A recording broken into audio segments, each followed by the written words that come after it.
Overwhelm isn't what's stopping you. It's what shows up right before everything stops, before focus disappears, before procrastination kicks in, before you freeze, spin, or shut down.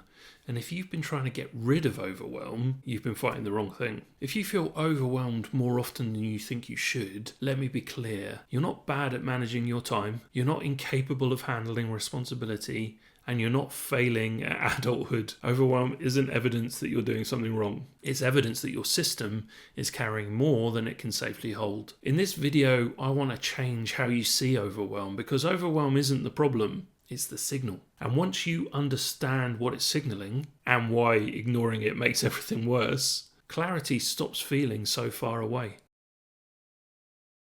Overwhelm is one of the most misunderstood experiences of modern work. We treat it like a failure state, something to push through, something to override with discipline, something to solve by getting organised. So when overwhelm shows up, we respond by doing things like adding more structure, trying to prioritise harder, shaming ourselves into action. And when that doesn't work, we assume the problem must be us. But overwhelm isn't random and it isn't personal. It's a response.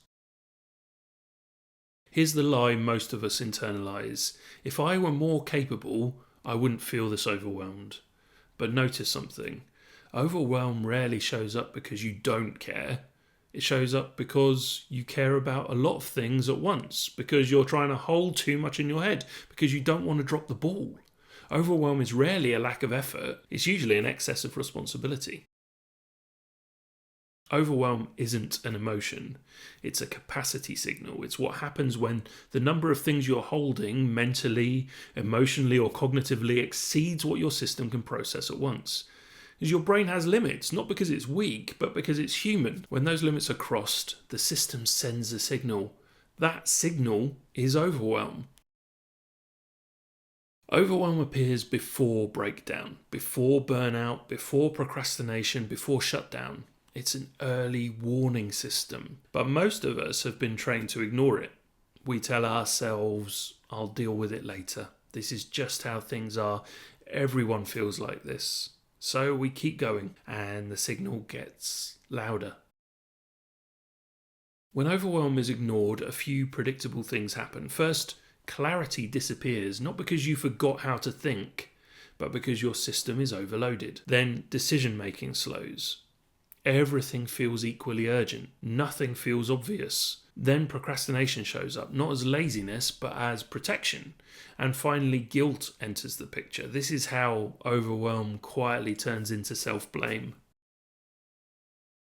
This is where a lot of well-meaning advice backfires. When you're overwhelmed, people tell you to create better to-do lists, plan more carefully, prioritize more aggressively, but organization doesn't increase capacity, it increases exposure.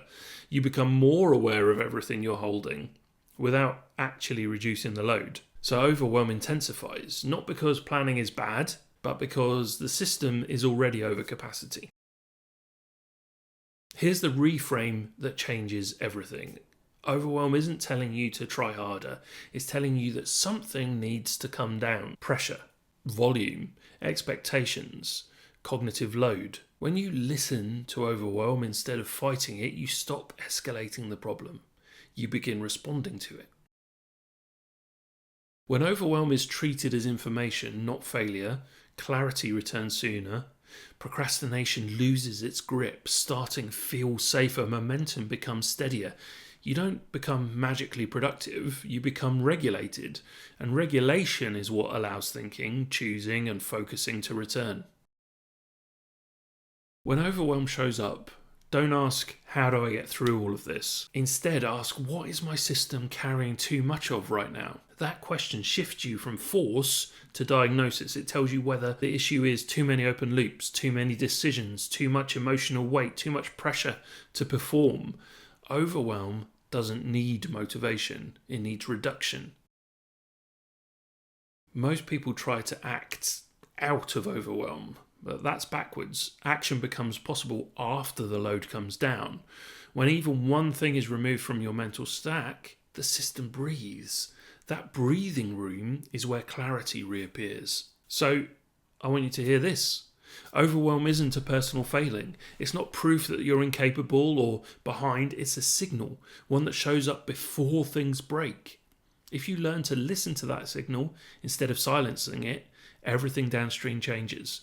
Procrastination softens, focus returns, momentum becomes possible again. In the next videos in this series, we'll unpack why everything feels urgent, how cognitive load builds without you noticing, and why your brain freezes when there's too much to do. So subscribe to the channel if that sounds like it could be useful for you. And if you want a step-by-step way to work with this, to reduce overwhelm and rebuild momentum without force, the momentum reset method is linked below. You don't need to push through overwhelm.